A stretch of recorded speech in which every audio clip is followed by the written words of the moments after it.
नमस्कार भाई और बहनों। हम यहाँ पर ब्रह्म ज्ञान की चर्चा करते हैं। पिछले वीडियो में हम लोगों ने जाना था कि भक्ति मार्ग क्या होता है और उसके ऊर्जा स्तर क्या क्या होते हैं। ऊर्जा स्तर के साथ साथ में ही हमारे जीवन में हमारी जो चेतना है यानी कि हमारे आसपास जो चीज़ों को समझने की चेतना होती है और जो हम हमारे जीवन में जो परिस्थितियाँ देखते हैं उसके बारे में चर्चा करेंगे कि किस प्रकार से हमारी जो ऊर्जा होती है वो उसके अनुसार से हम जीवन में हमारे आसपास की चीज़ों को हम किस प्रकार से समझना शुरू करते हैं और जैसे जैसे हमारी ऊर्जा बढ़ती है वैसे वैसे हम हमारा जो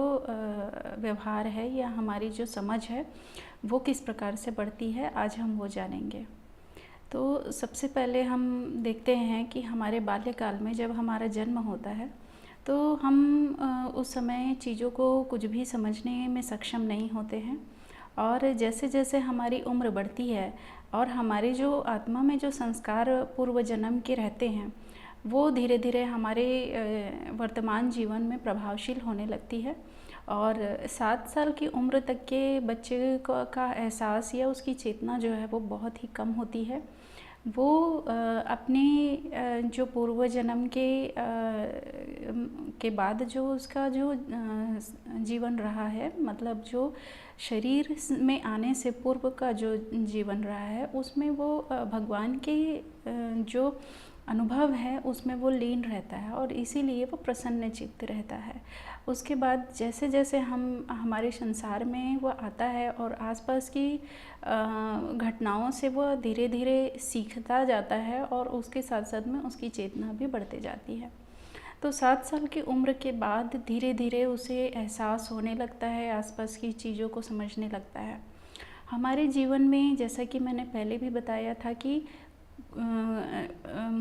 लोभ, मोह, माया, ईर्ष्या, द्वेष, जलन, डाह और अहंकार, ये सारे जो दोष हैं वो हमारे जीवन में प्रभावशील होने लगते हैं। इसके साथ साथ में जो हमारी पंच इंद्रियां हैं उनके जो भाव हैं या उनके जो प्रभाव हम महसूस करते हैं वो भी हमारे मन को प्रभावित करने लगती हैं। इस प्रकार से हमारा जो व्यक्तित्व है उसका निर्माण होने लगता है। तो जैसे मैंने पहले भी बताया था कि ऊर्जा का स्तर जो है यदि वह एक ही स्तर पर बना होता है यानी कि समानांतर बना हुआ होता है तो व्यक्ति जो है वो अंधकार में जीवन जीता है, उसे अपने जीवन का होश नहीं होता है, उसे ये समझ नहीं होती है कि वो अपने जीवन में क्या करेगा, क्या लक्ष्य है उसकी, या अपराध क्यों नहीं करना चाहिए या नैतिक जीवन क्यों अपनाना चाहिए, इन सब चीज़ों का उसे होश नहीं होता है। तो इस प्रकार को जो व्यक्ति होगा जब वह अपने 7 वर्ष की उम्र में स्थित होगा उसके बाद फिर क्रमशः वह जैसे ही उसका जीवन शुरू होगा तो वह अपने जैसे घर परिवार में मान लीजिए कि किसी चीज़ की कमी है या उसके भाई बहन हैं और उसे ये एहसास होने लगेगा कि ये मेरे साथ भेदभाव करते हैं, हमारे घर में मुझे प्रेम नहीं मिलता है, मेरे साथ अन्याय हो रहा है। इस तरीके की भावनाएं उसके मन में घर करने लगती है और उसका जो बढ़ना होता है अपने जीवन में धीरे धीरे जैसे ही उसका उम्र बढ़ता है वो इन्हीं मुख्य बातों को लेकर बढ़ता है और समाज को एक प्रकार से वो दोषी मानने लगता है। उसे लगता है कि पूरी दुनिया मेरे साथ में अन्याय कर रही है और मेरे साथ न्याय नहीं हो रहा है और इसी कारण से वो किसी भी दुनिया की किसी भी बात को मानने से इनकार करता है, अनुशासन से जीना नहीं चाहता है, अपने मन का करना चाहता है। और वस्तुतः अगर इस तरह के जीवन जो है वो मुख्यतः जो गरीब तबके के लोग होते हैं उनमें ये चीज़ देखने को मिलता है। इसका मुख्य कारण अभाव ही होता है क्योंकि प्रारंभ से ही वे अपने आसपास सब अच्छा देखते हैं और अपने घर में जब कमी देखते हैं तो इस प्रकार की भावनाएं जो है उनके मन में आने लगती है और ये पूरे जीवन भर इस तरीके की भावना के कारण ही यही ऊर्जा स्तर पे उसका पूरा जीवन व्यतीत होता है। इसके बाद जो मैंने दूसरा स्तर बताया था, जिसमें कि व्यक्ति को थोड़ा थोड़ा पूजा पाठ में ध्यान लगता है, वो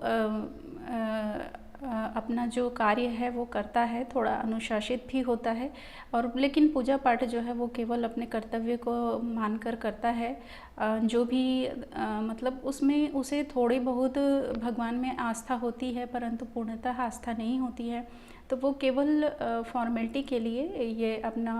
अगरबत्ती जला लिया या फिर जो भी अपने अपने धर्म के अनुसार से थोड़ा बहुत मान कर लेते हैं। लेकिन ये अपने जीवन में चूँकि इनका ध्यान पूरी तरीके से भौतिक होता है, तो ये अपने जो भी बाल्यकाल से अगर हम बात करें 7 वर्ष की उम्र से, तो ये जैसे ही इनकी चेतना बढ़ने लगती है, तो ये समभाव में अपने परिवार के जो भी माता पिता है उनकी जो इच्छाएं हैं या फिर जो उनकी खुद की इच्छा है व्यक्ति की, उस पर उनका ध्यान केंद्रित होता है और ये अपने जीवन में सफलता की ओर ध्यान देते हैं। ये अपने इनका जो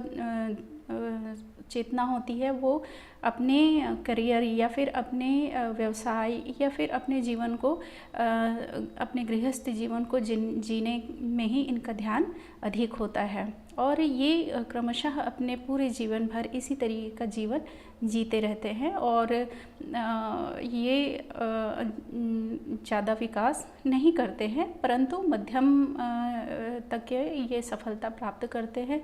और जैसा कि मैंने पहले भी बताया कि हमारा जो ऊर्जा स्तर है वो एक समतल भाव से चलता है और इसीलिए सारा जीवन जो है इसी तरीके से वो पार करते हैं और अपना जो गृहस्थ जीवन है उसे ही जीते हैं, अपने भौतिक जीवन को ही महत्वपूर्ण समझते हैं और अपने जन्म से लेकर मृत्यु तक इसी अवस्था में उनका जो है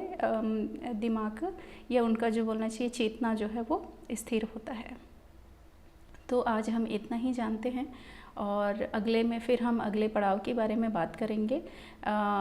उम्मीद है कि आपको ये मेरी जानकारी अच्छी लग रही होगी और अगर आपको अच्छी लगती है तो आप कमेंट ज़रूर करें ताकि मुझे ये पता चले कि आपको कितनी समझ आ रही है। और अगर आपको कोई प्रश्न हो तो वो भी बताएं ताकि मैं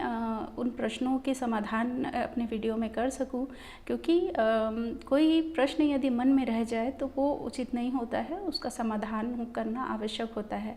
आपको यदि ये वीडियो मिल रहा है और जैसा कि मैंने पहले भी बताया है कि हमारे जीवन में जो ऊर्जा होती है वो ऊर्जा का स्तर जो है वो एक ही स्तर पर चलता है जब तक कि हमें उसके अगले स्तर का ज्ञान ना हो।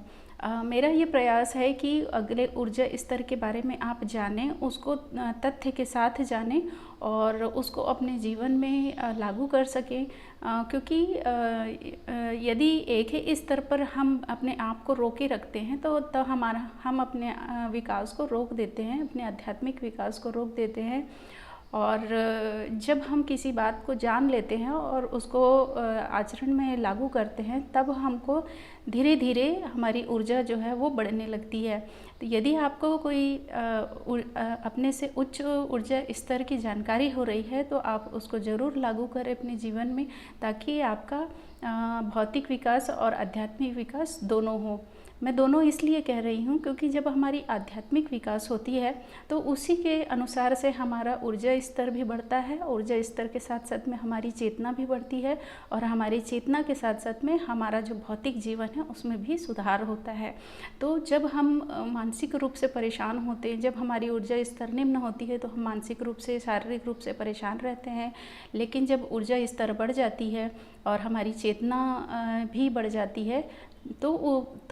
वह हमारे भौतिक जीवन में भी सफल होने के लिए सहायक होता है।